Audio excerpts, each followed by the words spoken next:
ربنا هب لنا من ازواجنا وذرياتنا قرۃ اعین وجعلنا للمتقین اماما.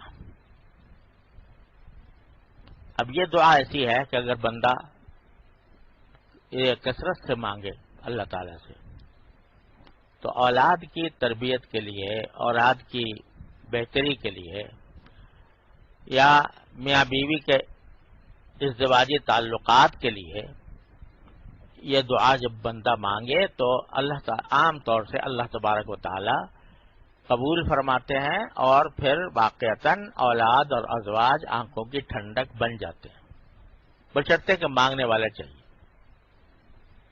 اللہ تعالی سے مانگے.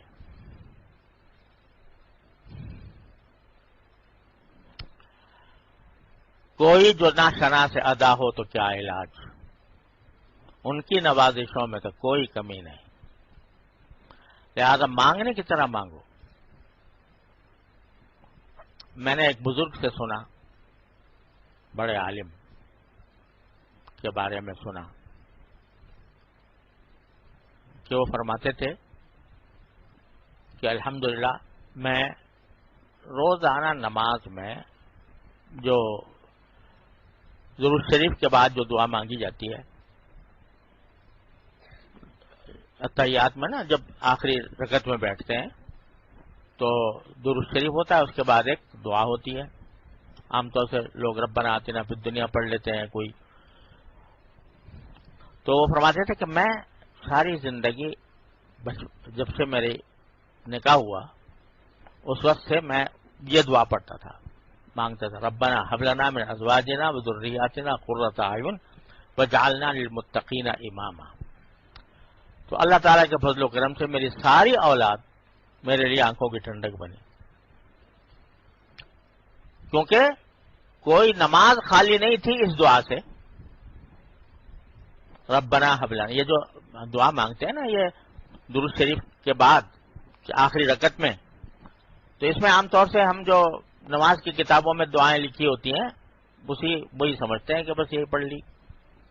کبھی اس میں ربنا آتنا بھی لکھی ہے، کبھی رجعلنی مقیم الصلاۃ وغیرہ لکھی ہے وغیرہ، رب انی ظلمت نفسی ظلما کثیرا.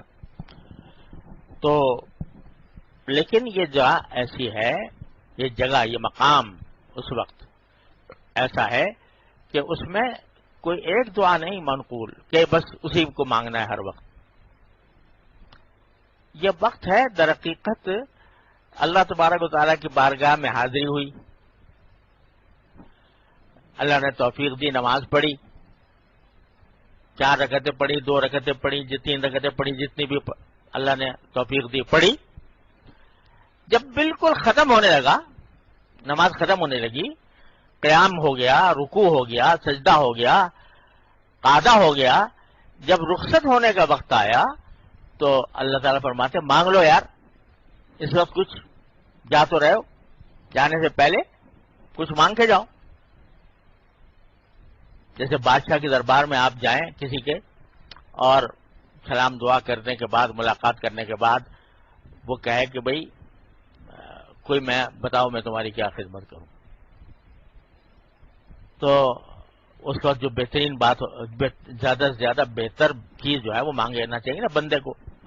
ہمیں تو سب پتہ ہی نہیں ہم مانگ کیا رہے ہیں، پڑھ کیا رہے ہیں. اتحیات پوری پڑھ لی اور پتہ ہی نہیں چلا کہ کیا ہو گیا. التحیات للہ والصلوات والطیبات، اللہ تبارک و تعالیٰ کو تحیہ کرنا ہے، اس کے بہترین حمد و ثنا کے الفاظ اللہ تعالیٰ کے سامنے پیش کرنے ہیں. السلام علیکم ایھا النبی ورحمۃ اللہ وبرکاتہ، نبی کریم صلی اللہ علیہ وسلم پر سلام بھیجنا ہے. اور السلام علینا وعلی عباد اللہ الصالحین، ہم پر بھی اللہ تعالیٰ سلامتی نازل کرے اور اللہ کے نیک بندوں پر بھی نازل کرے. اور پھر درود شریف نبی کریم صلی اللہ علیہ وسلم کا، اللہم صلی علی محمد وعلی آل محمد کما صلیت علی ابراہیم وعلی آل ابراہیم انک حمید مجید، اللہم بارک علی محمد وعلی آل محمد کما بارکت علی ابراہیم وعلی آل ابراہیم انک حمید مجید. یہ سب پڑھ لیا، اب سلام رہ گیا، بس اس کے بعد رخصت ہے. تو اللہ تعالیٰ فرماتے ہیں ارے بندے اب یہی تو وقت ہے تیرے مانگنے کا. تو اب تو کچھ مانگ لے. تو وہاں ضروری نہیں ہے کہ بس ایک ہی دعا مانگ لی بس کافی ہو گئی. جتنی چاہو مانگو. قرآن کی جتنی دعائیں ہیں ساری مانگ لو, کوئی بھی مانگ لو.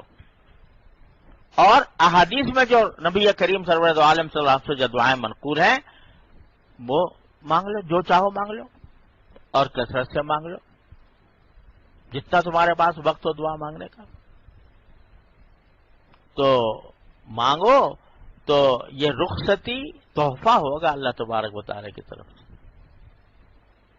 اب ہمیں کیونکہ پتہ ہی کچھ نہیں, ایک خودکار مشین ہے جو چل رہی ہے, وہی سورہ فاتحہ پڑھ رہی ہے, وہی سورت پڑھ رہی ہے, وہی رکوع میں جا رہی ہے, وہی سجدے میں جا رہی ہے, وہی بیٹھے بیٹھے بس یاد ہے, پوری طرح رٹا ہوا ہے معاملہ, التحیات سے لے کے اور ربنا آتنا تک سب کچھ رٹا ہوا ہے. دل کہیں ہے, دماغ کہیں ہے, تصورات کہیں ہیں, لہذا پتہ ہی نہیں کہ ہم کیا کر رہے ہیں. تو جو بندے اللہ کے وہ سوچ سمجھ کے کرتے ہیں, تو وہ ان بزرگ کی بات بتا رہا ہوں, تو وہ کہتے ہیں میں ساری آخر میں جو دعا مانگتا تھا وہ یہ مانگتا تھا, ربنا هب لنا من ازواجنا وذرياتنا قرة اعین واجعلنا للمتقین اماما. تو محض ایک رسمی کارروائی نہیں بلکہ دل سے مانگتے تھے, ہر نماز میں مانگتے تھے. آپ سوچو کہ کتنی رکعتیں آدمی پڑھتا ہے, اگر صرف فرائض اور سنتوں پر ہی اکتفا کریں تو کتنی مرتبہ مانگی گئی ہے دعا سارے دن میں, اگر آدمی پڑھتا رہا تو درجنوں, روزانہ درجنوں بار اللہ تعالیٰ سے مانگ رہے. تو اگر آدمی سوچ سمجھ کے اور دھیان کے ساتھ مانگے گا تو پھر ممکن نہیں ہے کہ اللہ تبارک و تعالیٰ رد فرما دے. تو اس وجہ سے اس کا دھیان بہت کرنا چاہیے. یہ دعا کثرت سے مانگتے رہنا چاہیے, اپنی اولاد کے بارے میں, اپنے ازواج کے بارے میں. اور حضرت علامہ عبد الوہاب شعرانی رحمۃ اللہ علیہ نے لکھا ہے کہ اولاد کے حق میں والدین کی دعا سب سے زیادہ قبول ہوتی ہے. تو اس واسطے اس سے کبھی مایوس ہو کر بیٹھنا نہیں چاہیے. اور اوقات میں سوچتا ہے میں مانگ تو رہا ہوں لیکن میری اولاد دوسری طرح جا رہی ہے, کوئی فرق نہیں آ رہا. ارے اللہ تبارک و تعالی سے مانگتے رہو. ہر ایک چیز کا اللہ تعالیٰ کیا ہے ایک وقت مقرر ہے. جب وقت آئے گا تو یہ دعا قبول ہوگی انشاءاللہ ضرور. عجب ہے پورنوار خیر المدارس خدا کا